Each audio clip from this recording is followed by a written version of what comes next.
When the Great Depression turned America's breadbasket into a dust bowl and bank failures wiped out life savings overnight, church basements became the thin line between survival and starvation.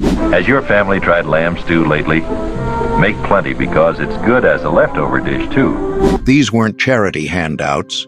They were community lifelines cooked by women who could feed 300 people with $3 and unshakable determination. Here are 20 cheap church suppers that fed entire towns during the Great Depression.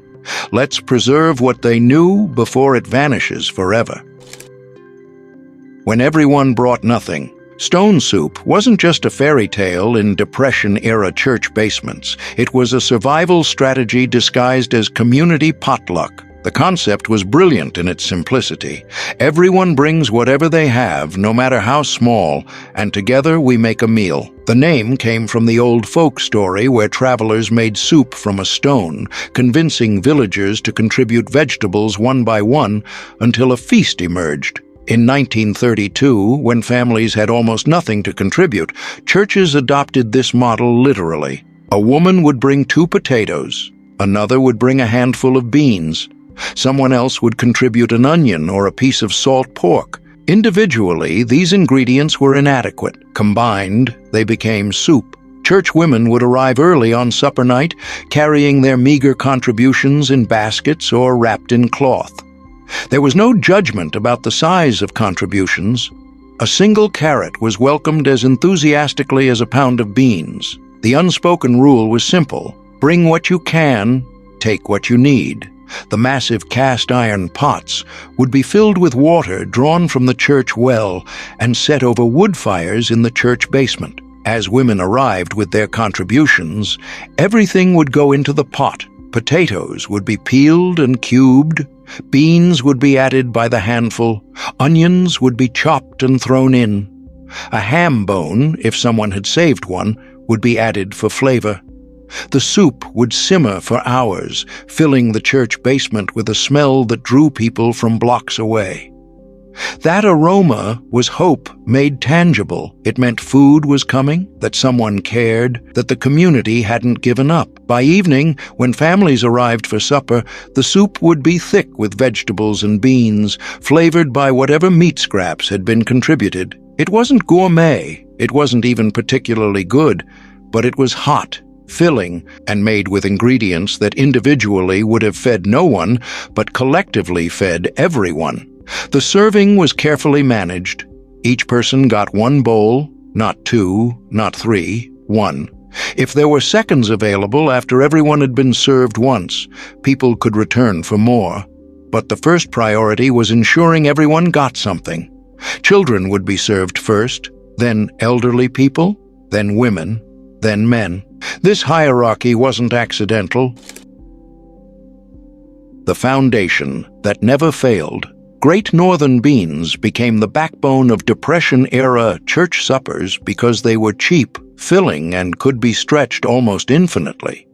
A 50-pound sack of beans cost $1.85 in 1932, less than 4 cents per pound, and could feed 200 people when cooked properly. The preparation began the night before supper. Church women would gather in the basement to soak beans in cold water, using every large pot and bucket available. 20 pounds of beans would soak overnight, swelling to nearly double their dry size. Come morning, the soaked beans would be drained and transferred to massive cast-iron pots, some so large they required 2 women to lift when full. The beans would be covered with fresh water, and whatever flavoring ingredients were available would be added. In 1932, at the Depression's beginning, there might be ham hocks or salt pork to flavor the beans. By 1933, when things got worse, there might be only a piece of fatback or bacon grease. By 1934 and 1935, the worst years, there might be nothing but salt and wild onions. But the beans cooked anyway. The pots would be set over wood fires and left to simmer for 8 to 10 hours. Church women would take turns tending the fires, adding wood to maintain steady heat. The long cooking would break down the beans until they created their own thick, creamy gravy. The bean liquor, That starchy, savory liquid was as important as the beans themselves. It provided flavor and calories and made the beans more filling. When served, each person would get beans and a generous amount of liquor in their bowl. The beans would be served with cornbread, which was essential for making the meal substantial. The cornbread would be baked in massive cast iron skillets or sheet pans, 40 or 50 pans at a time, using donated cornmeal and whatever fat was available. Cost per serving? About 3 cents in 1932, less than 2 cents by 1935 when prices had fallen further. This economy meant that even churches with almost no money could feed their communities. Great Northern beans were chosen specifically because they cooked faster than pinto beans and had a milder flavor than navy beans. This made them more acceptable to a wider range of people, including children who were picky eaters even in poverty. The beans also provided essential nutrition. They were high in protein, fiber, and iron, nutrients that were often lacking in Depression-era diets. Families that ate bean suppers regularly stayed healthier than families that didn't, avoiding some of the deficiency diseases that plagued the era. Churchwomen became experts at judging when beans were done. They'd test them by pressing a bean between their fingers. If it mashed easily, the beans were ready. If it was still firm, they needed more cooking. This knowledge came from experience, from years of cooking beans for large groups. The serving process was ritualized. People would line up with bowls, their own bowls brought from home. Since churches didn't have enough dishes for everyone, churchwomen would ladle beans and liquor into each bowl, making sure portions were equal. Then people would move to another station where cornbread would be distributed. The meal would be eaten at long tables, set up in the church basement, or standing if there wasn't enough seating. Families would eat together, talking quietly, grateful for hot food. The atmosphere was solemn, but not sad. There was dignity in community meals, in eating together rather than starving alone. Great Northern bean suppers appeared in church basements across America throughout the Depression, from 1929 to 1939. They fed millions of people, kept communities alive, and proved that even in the worst economic crisis in American history, cooperation and compassion could prevent starvation. The bread that stretched everything. Cornbread at Depression-era church suppers wasn't made in small batches. It was made by the 100. 40, 50, sometimes 60 cast iron skillets or baking pans, all producing cornbread simultaneously to feed crowds that sometimes numbered in the hundreds. The preparation was a production line. Churchwomen would arrive hours before supper to begin baking. The church basement would have multiple wood-fired ovens, and every oven would be in constant use. The recipe was simple because it had to be: cornmeal, water, salt, and lard. No eggs. Eggs were too expensive and too scarce. No milk. Milk was reserved for children to drink. No sugar. Sugar was a luxury that appeared rarely. Just the 4 basic ingredients that could be bought or donated in bulk. The cornmeal came in 50-pound sacks, donated by farmers or purchased by churches with what little money they had. Stone-ground cornmeal was preferred because it was cheaper than commercially processed meal and had more nutrition. The coarse texture made the cornbread denser and more filling. The mixing happened in massive bowls or even clean wash tubs. Women would measure cornmeal by the pound, add water until the consistency was right, add salt by the handful, and stir in melted lard. The batter would be mixed by hand, with multiple women taking turns stirring. The batter would be poured into greased skillets or pans, dozens of them lined up on tables, waiting to go into ovens. The pans would be filled about half full, leaving room for the cornbread to rise slightly during baking. The baking required coordination. Ovens had to be kept at the right temperature, which meant constantly monitoring fires and adjusting wood. Pans had to be rotated to ensure even baking. The smell would change from raw to cooked, signaling when cornbread was done. Each pan made 12 pieces when cut into squares. 40 pans meant 480 pieces of cornbread. If each person got 2 pieces, that fed 240 people. The mathematics were calculated carefully. Churchwomen knew exactly how many people they expected and how much cornbread was needed. The cornbread would be cut while still hot, releasing steam and that distinctive corn aroma. The pieces would be wrapped in cloth to keep them warm until serving time. Some churches would butter the cornbread if butter was available, though usually it was served plain.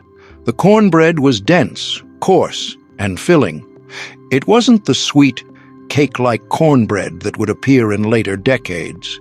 This was survival cornbread designed to fill stomachs and provide calories cheaply. It was slightly gritty from the coarse cornmeal. It was dry, without eggs or milk, but it was food, and food was what mattered. Cost per piece? Less than 1 cent. A 50-pound sack of cornmeal cost about $1.50 and made hundreds of pieces of cornbread. The lard cost another $1. Salt was negligible. Total cost to feed 240 people, about $2.50 or just over 1 cent per person. This economy was essential. Churches operating on donated funds and voluntary contributions had to make every penny count. Cornbread allowed them to feed maximum people with minimum resources. The cornbread also served as a vehicle for other foods. It would be crumbled into bean soup, soaking up broth and adding substance. It would be used to sop up pot liquor from greens. It would be eaten with whatever main dish was available, stretching the meal and filling bellies. Some churches would send leftover cornbread home with families, wrapped in newspaper or cloth. This cornbread would become breakfast the next morning or lunch the next day, extending the church supper's impact beyond the single meal. Cornbread by the hundred represented Depression-era efficiency and economy. It was mass production applied to survival, industrial methods used to feed communities, and proof that even in poverty, organization and planning could create abundance from scarcity. First CTA. These weren't just recipes, they were survival blueprints from communities that refused to let anyone starve. If your grandparents or great-grandparents survived the Depression in a small town, this is their story. Subscribe and join the thousands preserving this disappearing knowledge. Comment below which town or state your family survived in. Let's build this community together. Pinto bean soup appeared at church suppers throughout the Depression because pinto beans were the cheapest, most available beans.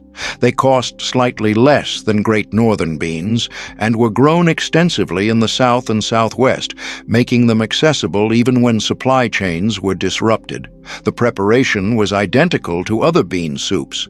Soak overnight, cook all day with whatever flavoring was available. But pinto beans had a distinctive flavor, earthier, more robust than Great Northern beans. Some people preferred this stronger taste. Others found it less appealing. The soup would be thick and creamy, with beans that broke down during cooking and created a rich, substantial broth. The color was darker than Great Northern bean soup, a brownish pink that wasn't particularly attractive but tasted satisfying. Church women would cook 20 to 30 pounds of pinto beans at once, creating enough soup to feed 150-200 people. The beans would be seasoned with salt, wild onions if available, and maybe a piece of salt pork if someone had donated it. The soup was served with cornbread, creating the classic Depression-era combination that provided complete protein. Each person would get a bowl of soup and 2 pieces of cornbread, enough to fill stomachs and provide energy for the next day. Cost per serving, about 2 cents, making pinto bean soup one of the cheapest church suppers possible. This economy allowed churches to serve food even when donations were minimal and finances were desperate. Pinto bean soup appeared weekly in many Southern churches, becoming so common that some people grew tired of it. But tiredness was better than hunger. The monotony of eating the same soup every week was a complaint of privilege. People who were truly hungry didn't complain about what was served. The soup also traveled well. Churches would sometimes fill jars with bean soup and send them home with families who were particularly desperate. The soup could be reheated the next day, providing 2 meals from one church supper. Potato soup appeared at church suppers in late fall and winter when potatoes from the previous harvest were still available. Potatoes were survival food during the Depression because they stored well, provided calories cheaply, and could stretch other ingredients almost infinitely. A bushel of potatoes cost about 75 cents in 1932. Expensive compared to beans, but still affordable when pooled across a congregation. 1 bushel contained about 60 pounds of potatoes, enough to make soup that would feed 150 people when stretched with water and whatever vegetables were available. The preparation began with peeling. Church women would sit in circles, peeling potatoes into large buckets.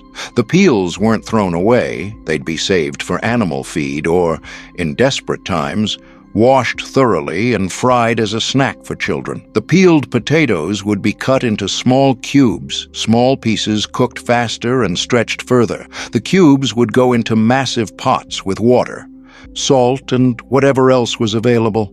Onions, if someone had donated them. Cabbage, if it was available. Carrots, if they were in storage. The soup would simmer for hours until the potatoes were tender and starting to break down. Some women would mash some of the potato pieces against the side of the pot, thickening the soup and making it creamier. The result was a thick, pale soup that tasted primarily of potatoes with hints of whatever vegetables had been added. It wasn't exciting, but it was filling and provided calories that kept bodies functioning. Milk was occasionally added if a church member donated it, usually a farmer with dairy cows who could spare a few gallons. The milk transformed the soup from thin and watery to rich and substantial. These occasions were rare enough to be memorable. Children would remember the time we had milk in the potato soup for years afterward. The soup was served hot with cornbread or biscuits if there was flour. The bread was essential for making the soup substantial enough to count as a full meal. A bowl of soup and 2 pieces of cornbread could fill a stomach, even if it didn't fully satisfy hunger. Potato soup represented seasonal eating. It appeared when potatoes were available and disappeared when they weren't. By late spring, when the previous fall's potato harvest was depleted and the new harvest was months away, the serving portions were carefully calculated. Each person got 1 bowl of soup, ladled to a specific level that ensured everyone would get served. If there were seconds available after everyone had been served once, people could return, but the first priority was making sure no one left hungry.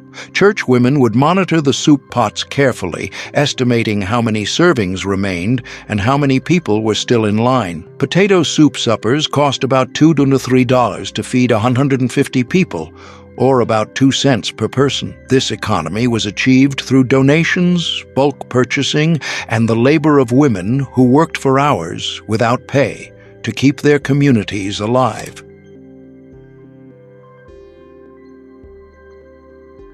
Cabbage and noodles came to American church suppers through immigrant communities. During the Depression, this cheap-filling meal crossed ethnic boundaries and became a staple that fed towns regardless of heritage. A head of cabbage cost 5 cents in 1933. Homemade egg noodles cost about 10 cents per pound when made in bulk. Together, they could feed 30 people for 15 cents, half a cent per serving. This economy made cabbage and noodles appear regularly at church suppers, especially in industrial towns where immigrant populations were large. The preparation was labor-intensive but simple. Dozens of heads of cabbage would be shredded thin using hand graters or sharp knives. The shredding took hours and left women's hands cramped and blistered, but the thin shreds cooked faster and distributed further, making the labor worthwhile. The noodles were homemade because buying dried noodles was expensive. Church women would make noodle dough from flour and eggs when eggs were available, or just flour and water when they weren't. The dough would be rolled thin, allowed to dry slightly, then cut into strips. Women would work together, some rolling dough, others cutting strips, creating an assembly line that produced pounds of noodles efficiently. The cabbage would be cooked in massive pots with water and salt, sometimes with a piece of salt pork or bacon for flavor. The cabbage would soften and sweeten as it cooked, losing its raw harshness. The noodles would be boiled separately, then combined with the cabbage. The final dish would be seasoned simply, salt, pepper if available, maybe a little butter if someone had donated it. The combination of soft, sweet cabbage and tender noodles was comforting and filling, sticking to ribs and providing sustained energy. The dish was served hot, with each person receiving a generous portion. The cabbage and noodles were substantial enough to serve as a complete meal, though cornbread would be offered alongside for those who wanted more. Cabbage and noodles represented cultural exchange during crisis. Immigrant families shared their traditional recipes with American-born neighbors, and those recipes became community property. This cultural blending happened in church basements across America, where hunger was a universal language that transcended ethnic differences. The dish also represented seasonal eating. Cabbage was a fall and winter vegetable that stored well in cool basements or root cellars. A head of cabbage would last weeks if stored properly. This made cabbage available when other vegetables weren't, filling the gap between summer's abundance and spring's scarcity. Some churches would add variations to cabbage and noodles. Caraway seeds, if someone had them, adding a distinctive flavor. Sauerkraut instead of fresh cabbage, creating a tangier dish. Potatoes added to make the meal more substantial. These variations depended on what was available and what the community preferred. The serving created community. People would sit at long tables, eating together, talking about anything except the depression. The meal was a brief respite from worry, a moment when bellies were full and company was good and maybe everything would be okay. Cost per serving? Less than 1 cent when calculated across large groups. This made cabbage and noodles one of the most economical church suppers, rivaling even beans in affordability.